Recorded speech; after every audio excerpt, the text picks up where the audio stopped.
Hi, I'm Ellen from the Chili Dog.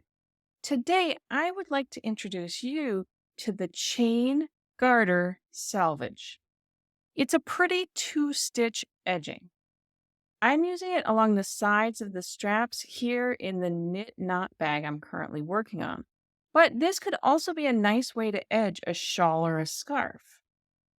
The Chain-Garter Selvedge creates a very neat and finished looking edge along the sides of a piece that won't be seamed or joined.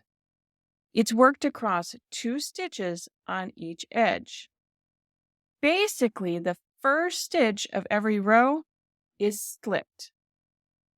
Then the second stitch and the second to last stitch of every row are worked either in garter stitch or reverse garter stitch.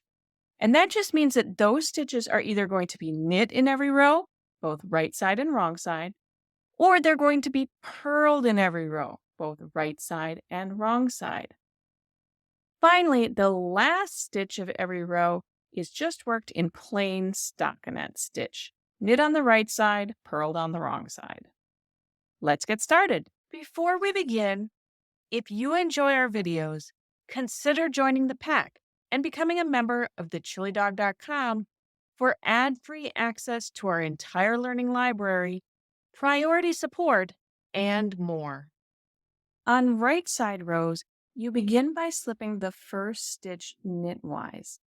This reverses the stitch mount and will ultimately lead to this edge stitch laying perpendicular to the fabric instead of laying flat like the other stitches in the fabric. That's what's going to create this really pretty chain up the side edge. So we'll begin by slipping that first stitch knitwise without working it. And then the second stitch is worked either in garter stitch or in reverse garter stitch. For this particular pattern, I'm using reverse garter stitch, so it will be purled on both the right side and the wrong side. And it's really important, especially with this reverse garter stitch, that when you position the yarn to make the stitch, that you're moving the yarn between your needles. What you don't want to happen is for the yarn to get wrapped around the side of your work, because that will interrupt the nice clean line of the edging. So I'll bring my yarn forward between the needles and then purl that next stitch. And then bring my yarn back, and I'll continue in pattern across until I get to those last two edge stitches.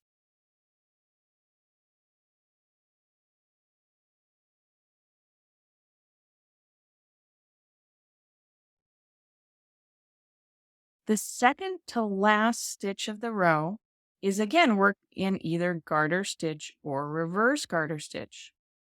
I happen to be using reverse garter stitch, so that stitch is going to be purled both on the right side and on the wrong side. So I'll bring my yarn forward between the needles and purl that stitch. And finally, the last stitch of the row is worked in just plain stockinette stitch, which means it's knit on the right side, purled on the wrong side. I'm on the right side. I will knit that final stitch of the row and then turn things over to work my wrong side row.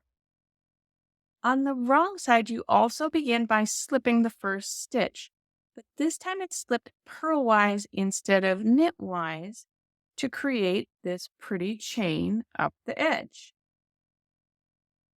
For both edges, you want the edge stitches to be perpendicular to the fabric instead of laying flat with the fabric to create that chain.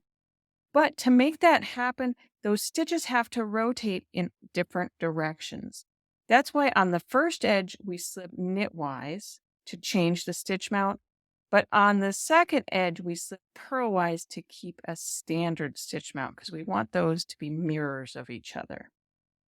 So the first stitch on the wrong side is slipped purlwise so we don't change the stitch mount. The second stitch is worked either in garter stitch or in reverse garter stitch. I'm using reverse garter stitch for my pattern, so that means this stitch will be purled. If you are knitting it and working garter stitch instead, remember that you have to move your yarn between the needles. You do not want to move the yarn around the edge because it will interrupt that pretty chain that you have on the side of your knitting. But I am already set up to purl here. So I'll go ahead and purl that stitch so it's in my reverse garter, and then I'll work all the way across until I get to the last 2 edge stitches.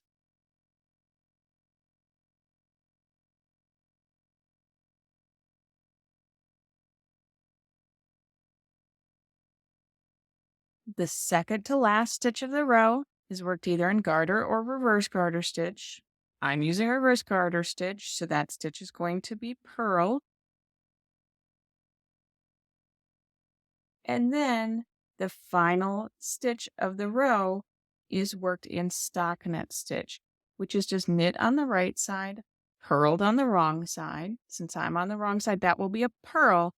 And we need to remember, even though this stitch was changed, the stitch mount, when we slipped it on the other side, we need to work around the leg of the stitch that's at the front of the needle, and don't accidentally work around the leg of the stitch that's at the back of the needle. So I'll purl around that front leg and finish my wrong side row.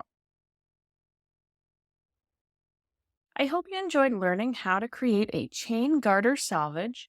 Until we stitch again, happy knitting!